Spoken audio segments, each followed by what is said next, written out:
बहन की शादी को 6 साल हो गए। मैं कभी उसके घर नहीं गया, ईद शब बारात कभी भी। अबू या अम्मी जाते हैं। मेरी बीवी एक दिन मुझे कहने लगी, आपकी बहन जब भी आती है उसके बच्चे घर का हाल बिगाड़ कर रख देते हैं, खर्च डबल हो जाता है। और तुम्हारी माँ हमसे छुप छुपा कर कभी उसको साबुन की पेटी देती है, कभी कपड़े, कभी सर्फ के डब्बे, और कभी कभी तो चावल का तेला भर देती है।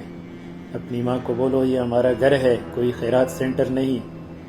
मुझे बहुत गुस्सा आया। मैं मुश्किल से खर्च पूरा कर रहा हूँ और माँ सब कुछ बहन को दे देती है। बहन एक दिन घर आई हुई थी, उसके बेटे ने टीवी का रिमोट तोड़ दिया। मैं माँ से गुस्से में कह रहा था, माँ बहन को बोलो यहाँ ईद पे आया करे बस, और ये जो आप साबुन सर्फ और चावल का तेला भर कर देती है ना, इसको बंद करे सब। माँ चुप रही, लेकिन बहन ने सारी बातें सुन ली थी मेरी। बहन कुछ न बोली।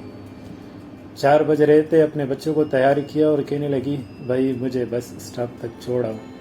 मैंने झूठे मुँह कहा, रह लेती कुछ दिन, लेकिन वो मुस्कुराई, नहीं भाई, बच्चों की छुट्टियां ख़त्म होने वाली है।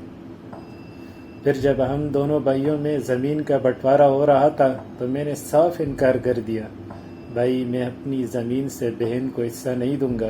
बहन सामने बैठी थी, वो खामोश थी, कुछ न बोली। माँ ने कहा, बेटा बहन का भी हक बनता है। लेकिन मैंने गाली देकर कहा, कुछ भी हो जाए मैं बहन को हिस्सा नहीं दूंगा। मेरी बीवी भी बहन को बुरा भला कहने लगी। वो बेचारी खामोश थी।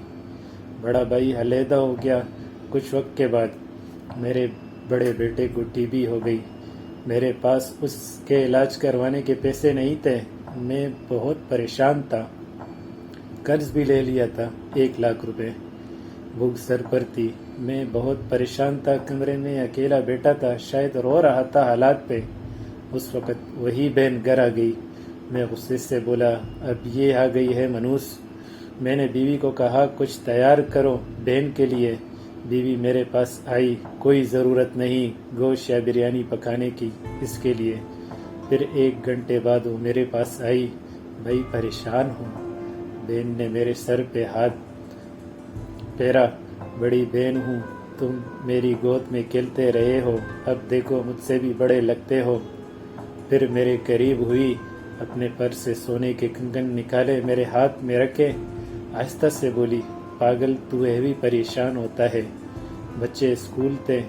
मैं सोचा दौड़ते दौड़ते भाई से मिला हूँ, ये कंगन बेचकर अपना खर्च कर बेटे का इलाज करवा। शक्ल तो देख ज़रा, क्या हालत बना रखी है तुमने। मैं खामोश था, बहन की तरफ देखे जा रहा था। वो आहिस्ता से बोली, किसी को न बताना कंगन के बारे में, तुमको मेरी कसम है। मेरे माथे पे बुसा किया और 1,000 रुपये मुझे दिया, जो 150 के नोट थे, शायद उसकी जमा पूंजी थी। मेरी जेब में डालकर बोली, बच्चों को गोश्त ला देना, परेशान ना हुआ कर। जल्दी से अपना हाथ मेरे सर पे रखा, देख इतने बाल सफ़ेद हो गए। वो जल्दी से जाने लगी। उसके पैरों की तरफ मैंने देखा, टूटी हुई जूती पहनी थी, पुराना सा दुपट्टा ओढ़ा हुआ था। जब भी आती थी वही दुपट्टा ओढ़ कर आती।